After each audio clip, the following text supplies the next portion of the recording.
मार्मिक कथा। एक पंडित जी रामायण कथा सुना रहे थे। लोग आते और आनंद विभोर होकर जाते। पंडित जी का नियम था रोज कथा शुरू करने से पहले आइए हनुमंत जी बिराजिए कहकर हनुमान जी का आह्वान करते थे, फिर 1 घंटा प्रवचन करते थे। वकील साहब हर रोज कथा सुनने आते। वकील साहब के भक्तिभाव पर एक दिन तर्कशीलता हावी हो गई। उन्हें लगा कि महाराज रोज आइए हनुमंत जी बिराजिए कहते हैं तो क्या हनुमान जी सचमुच आते होंगे। अतः वकील साहब ने पंडित जी से पूछ ही डाला, महाराज जी आप रामायण की कथा बहुत अच्छी कहते हैं, हमें बड़ा रस आता है, परंतु आप जो गद्दी प्रतिदिन हनुमान जी को देते हैं उस पर क्या हनुमान जी सचमुच विराजते हैं। पंडित जी ने कहा, हाँ यह मेरा व्यक्तिगत विश्वास है कि रामकथा हो रही हो तो हनुमान जी अवश्य पधारते हैं।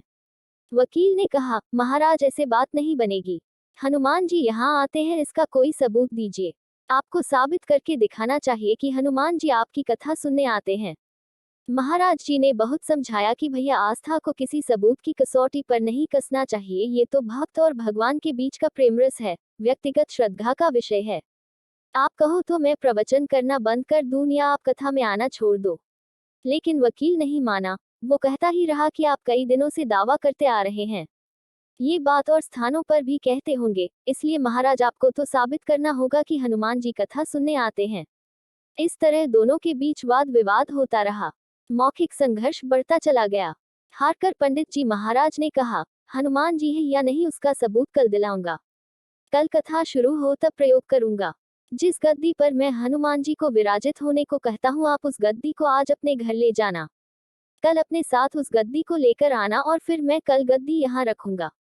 मैं कथा से पहले हनुमान जी को बुलाऊंगा, फिर आप गद्दी ऊंची उठाना। यदि आपने गद्दी ऊंची कर दी तो समझना कि हनुमान जी नहीं है। वकील इस कसौटी के लिए तैयार हो गया। पंडित जी ने कहा, हम दोनों में से जो पराजित होगा वह क्या करेगा, इसका निर्णय भी कर लें। ये तो सत्य की परीक्षा है। वकील ने कहा, मैं गद्दी ऊंची न कर सका तो वकालत छोड़कर आपसे दीक्षा ले लूंगा। आप पराजित हो गए तो क्या करोगे। पंडित जी ने कहा, मैं कथावाचन छोड़कर आपके ऑफिस का चपरासी बन जाऊंगा। अगले दिन कथा पंडाल में भारी भीड़ हुई। जो लोग रोजाना कथा सुनने नहीं आते थे वे भी भक्ति, प्रेम और विश्वास की परीक्षा देखने आए। काफी भीड़ हो गई, पंडाल भर गया। श्रद्धा और विश्वास का प्रश्न जो था। पंडित जी महाराज और वकील साहब कथा पंडाल में पधारे।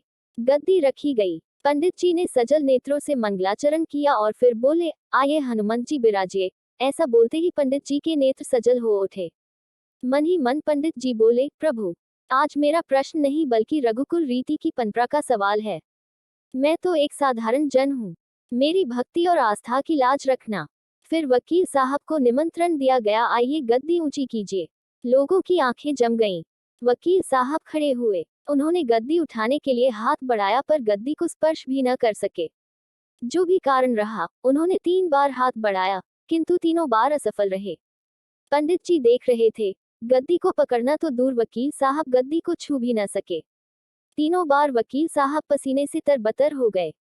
वकील साहब पंडित जी महाराज के चरणों में गिर पड़े और बोले, महाराज गद्दी उठाना तो दूर, मुझे नहीं मालूम कि क्यों मेरा हाथ भी गद्दी तक नहीं पहुंच पा रहा है। अतः मैं अपनी हार स्वीकार करता हूँ।